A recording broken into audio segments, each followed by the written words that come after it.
അല്ല, ഈ മുതിർന്ന നേതാക്കളുമായിട്ട് സംസാരിക്കുന്നത് നല്ലതാണ്. ശ്രീ എ കെ ആന്റണിയെ കൂടി വിളിപ്പിക്കണ്ടായിരുന്നു. ഏതോ തെന്നല ബാലകൃഷ്ണനുള്ള സാറും പത്മരാജൻ വക്കീലും ജീവിച്ചിരുന്നെങ്കിൽ അവരെ വിളിപ്പിക്കുവാൻ. എങ്കിൽ ഞാൻ ഉറങ്ങിന്ന് പറഞ്ഞാൽ മതി.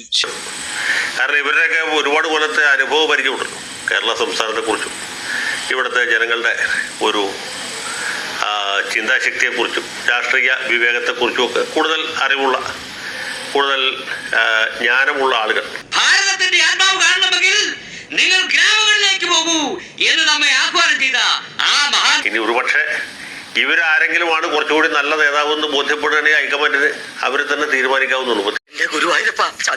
തിരുവഞ്ചൂർ രാധാകൃഷ്ണൻ നിയമസഭയിലുള്ള കോൺഗ്രസ് MLA-മാരിൽ ഏറ്റവും സുദീർഘമായ കാലയളവ് ആ സഭയിൽ പിന്നിട്ട ആളാണ്.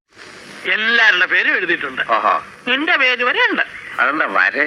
ഞാൻ എന്റെ പേരുണ്ടാ? നമ്മുടെ കെ മുരളീധരനാണെങ്കിൽ മുൻ KPCC പ്രസിഡന്റ് ആയിരുന്നു. KPCC പ്രസിഡന്റ് എന്നുള്ളവർക്ക് വ്യക്തിമുദ്ര പതിപ്പിച്ച ആളാണ്.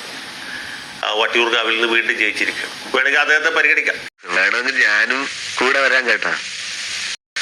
നീ നിർബന്ധിച്ച കമ്മീഷൻ സമ്മതിക്കും. LDF-ന് മൃഗീയ ഭൂരിപക്ഷം ഉണ്ടായിട്ടും ഒരു മന്ത്രിസഭ രൂപീകരിക്കാനായിട്ട് 10-20 ദിവസം താമസിച്ചു. നീ പിന്നെ ചൊറിഞ്ഞു എന്റെ മേത്തോട്ട് കയറുകയാണല്ലേ.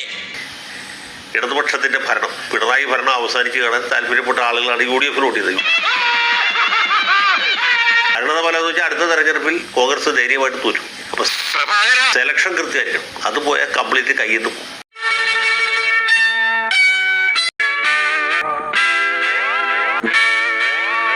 ഇത്ര കാര്യമുള്ളൂ.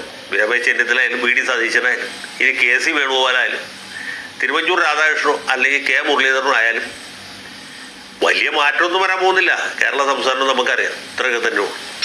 എന്തൊക്കെ മേളായിരുന്നു, പാട്ട്, ഡാൻസ്, കൂത്ത്. എനിക്കപ്പോഴേ